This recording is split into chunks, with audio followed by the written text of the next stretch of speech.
Assalamualaikum dan salam sejahtera. Hari ini saya akan menerangkan bagaimana teori konflik yang dikemukakan oleh Karl Marx boleh digunakan untuk memahami situasi di Georgetown, Pulau Pinang, khususnya berkaitan dengan kedai-kedai makan. Teori ini menekankan bahawa masyarakat sentiasa berada dalam keadaan pertentangan antara golongan yang berkuasa dan yang tertindas, biasanya disebabkan perbezaan dalam ekonomi, kuasa dan status sosial.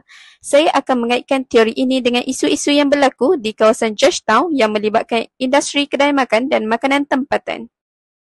Persaingan ekonomi dan kelas sosial. Di Georgetown, kita dapat melihat persaingan yang ketara antara pelbagai pemilik kedai makan dalam komuniti Melayu, Cina, India serta komuniti migran. Kedai-kedai makan yang memiliki lebih banyak modal boleh membuka restoran moden, kafe hipster dan franchise antarabangsa yang lebih menguntungkan. Manakala penjajah kecil seperti gerai nasi lemak, tepi jalan atau warung laksa terpaksa bersaing untuk terus hidup dalam persekitaran yang semakin mencabar. Ini adalah manifestasi konflik kelas ekonomi di mana golongan kecil dan tradisional sering terpingkir dan terpaksa bergantung pada pelanggan setia yang terbatas. Sementara golongan besar dan berkuasa terus berkembang dan mendominasi pasaran. Konflik ini bukan hanya mengenai keuntungan ekonomi tetapi juga mengenai hak dan peluang untuk bertahan dalam ekonomi yang sangat kompetitif. Gentrifikasi dan penindasan penjajah tempatan.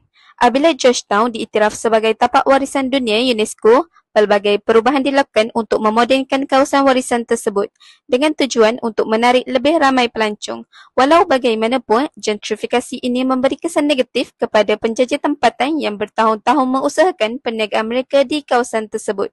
Kenaikan harga sewa dan penekanan terhadap standard moden menyebabkan banyak penjajah terpaksa berpindah atau gulung tikar.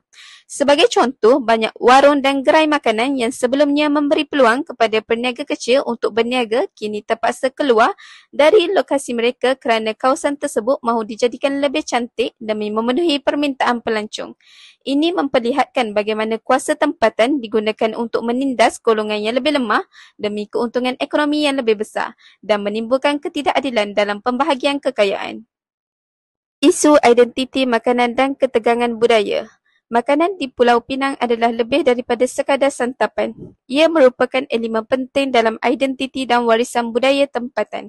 Namun, apabila makanan tradisional diambil alih oleh golongan lain, terutamanya melalui komersialisasi untuk tujuan pelancongan, konflik antara komuniti berlaku.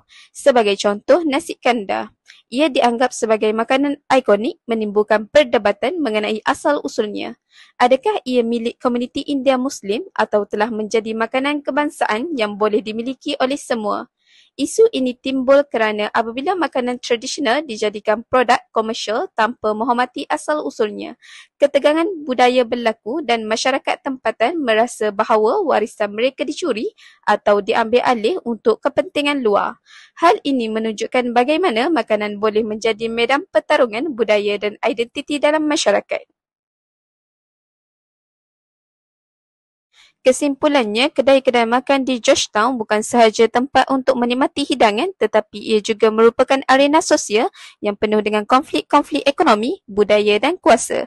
Teori konflik membolehkan kita memahami bagaimana ketidaksamaan ini berlaku, siapa yang mendapat manfaat dan siapa yang tertindas. Oleh itu, penting bagi kita untuk lebih peka terhadap isu-isu ini dan mencari jalan untuk mengekalkan keadilan sosial serta warisan tempatan yang berharga. Dalam hal ini, kita harus terus menyokong peniaga kecil dan mempertahankan hak mereka dalam persaingan ekonomi yang semakin sengit.